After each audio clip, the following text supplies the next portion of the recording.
کتاب الاغانی کې لیکي وي د دې علت دا و چې موږ مصرفونه ډېر کړل. دوه کسان ول، یو حوشب نومېده یو عکرمه، ممکن دواړه تابعیان ول. د مصعب ابن عمیر رضی الله عنه سره په جهادي لښکر کې دوی لاړل. دوی دواړه چې لاړل، د حوشب به هر وخت کې میدان د عکرمه نه ګټلی و، چونکې د دوی به د فخر په د مالو په صدقو باندې مفاخره کوله. داسې یو ورځ راغلله، د عکرمه خبر سو چې حوشب خو په د جهادي لښکر کې هر وخت له مانه مقابله ګټلې وي. نو راځه یو تجار راغی، د تجار ډېر وړه راوړل. دی ورغی د عکرمه، د هغه ته یې ویلې د تجار ته وي دا وړه په ما خرڅ که په قرض باندې، خو په 2 چنده قیمت باندې. وي زه در باندې خرڅ مې کړل. کله چې پې باندې خرڅ کړل نو د عکرمه راجګ سو وړې لامده کړل. خیر د مشرانو دې ټکي ته لږ ډېر متوجه سئ.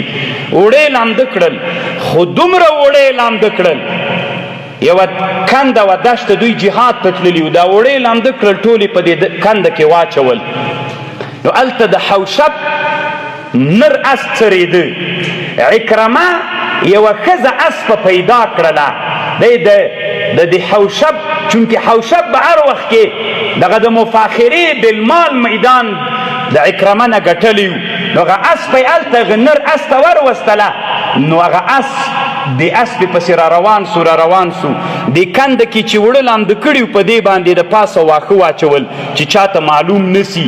نو همداسې د اسپه راوستله اس پسې را روان و. نو د اسپه یې هغه ته ورګډه کړه دې وړو ته. نو اسپ هم پسې راغی. اس او اسپه دواړه په دې وړو کې ډوب سول چې دا وړې خیشته کړي ول. نو یو دم د عکرمه ملګرو چیغې کړې په جهادي لښکر کې، هلی د عکرمه په اوړو کې د حوشب اسب غرق سوی ده. چونکې صحابو دغه مجاهدینو ته دغه اعلان نادر و چې په اوړو کې اسب غرقېدل څومره عجیبه ده. یو د مجاهدین راووتل، هر چا کوشش کو چې دغه نادره معما وویني. چې راغلل اسب او اسب په اوړو کې خښ دي، راوتلی نسي. عکرمه او ملګري خوشحاله دي چې میدان مو وګټه، خو دغه یو الهي مسؤلیت و، داسې یو مفاخره وله، مباحات و چې په اسلام کې حرام و ناروا و. ټول خلک راووتل، لرګي راوړل، رسیګانې راوړلې، کشوګیر یې کو چې اسب او اسب په لرګیو او په رسیو باندې له دغه وړو نه راوباسي.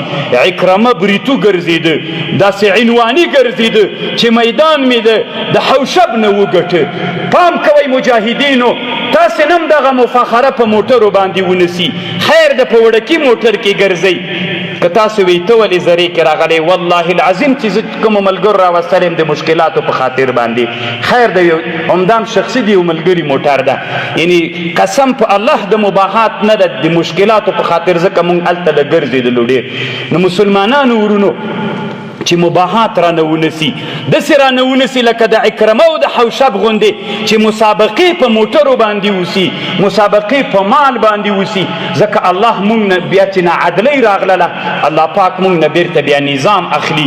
بیا چې بیرته بیا دغسې نظام ته ورځو ډېر وخت. مونږ ته الله دومره ښه زمینه مساعده کړې، دومره ښه حالت الله راوستلی، خو چې دا 2 ټکي وکړو.